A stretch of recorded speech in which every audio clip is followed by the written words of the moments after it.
flight unimaginable to man, until the flights with the Wright brothers in the Kitty Hawk field.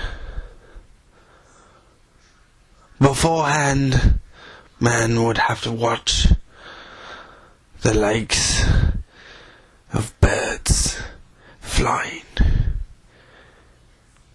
and see their majesty. But what were the dynamics of bird flight? What could they be? As the crow flies, time flows on, and the dynamics of bird flight is endless. Welcome to Flight, a love story. Bird flight is dependent on the shape of the bird's wings and the way they use them. Generally, bird flight can be divided into two modes of functioning: gliding or soaring flight, and flapping or powered flight. The dynamics of bird flight, like all physical actions, are governed by the laws of physics.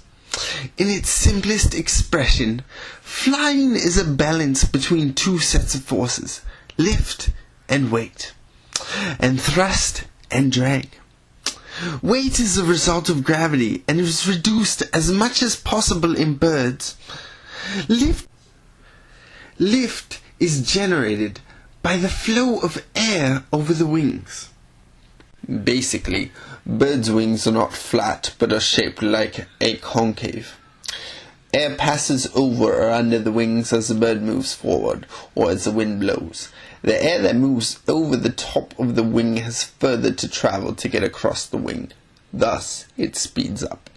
This causes the pressure to drop because the same amount of air is exerting pressure over a greater area. Therefore, any given point experiences less pressure. This effectively sucks the wing up. Meanwhile, the air going below the wing experiences the opposite effect. It slows down, generates more pressure, and effectively pushes the wing up.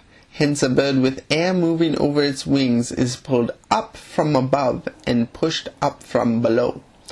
The more curve the airfoil, the greater the lift, providing the degree of curve does not impede the flow of air.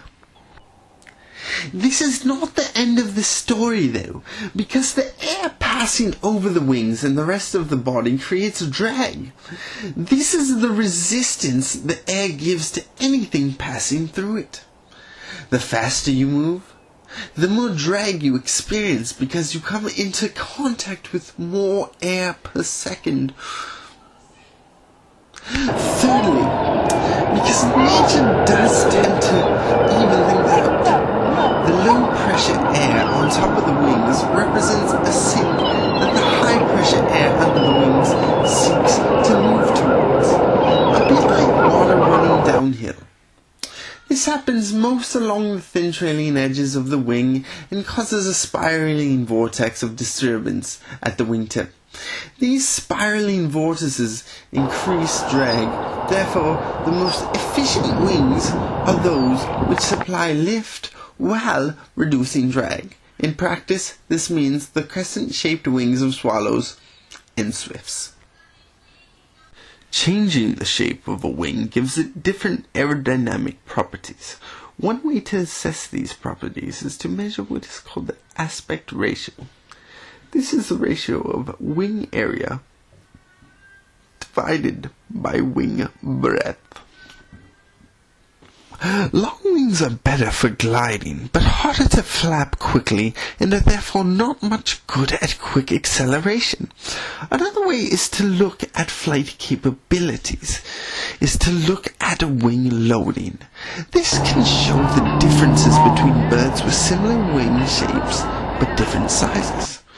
Wing loading is a relationship between total body mass and aspect ratio of 4.65 and a wing loading of only 1.75 as light buoyant flight, while the yellow casque wattled hornbill, which weighs 21,000 grams, has an aspect ratio of 4.53, but a wing loading of 0.709, has much heavier and more labored flight. Many soaring or gliding birds appear to hang in the air effortlessly, gaining height with barely a twitch of a wing. These are birds like vultures, large raptors, pelicans, and storks, with a high lift-to-drag ratio. Essentially, this means that their wings generate a lot of lift without producing much drag. Large birds have evolved to be gliders, partly because gliding becomes easier the larger your wings are, and obviously small birds cannot have large wings. Secondly, the mechanics of flapping flight become harder to attain the larger you get. This is all related to the fact that mass increases far faster than length. A bird twice as long as another is on average 4 times as heavy. There are other physical constraints to do with the musculature needed to actually flap the wings and the strength needed in the bones to withstand the stresses that these muscles generate. Remember, for every action there is an equal and opposite reaction. Understanding physics is important in biology. However, if all this is a bit complicated, just remember that big birds with big wings make better gliders than small birds with small wings.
Glorious in all ways is flight, connecting man with birds, and all with nature and physics.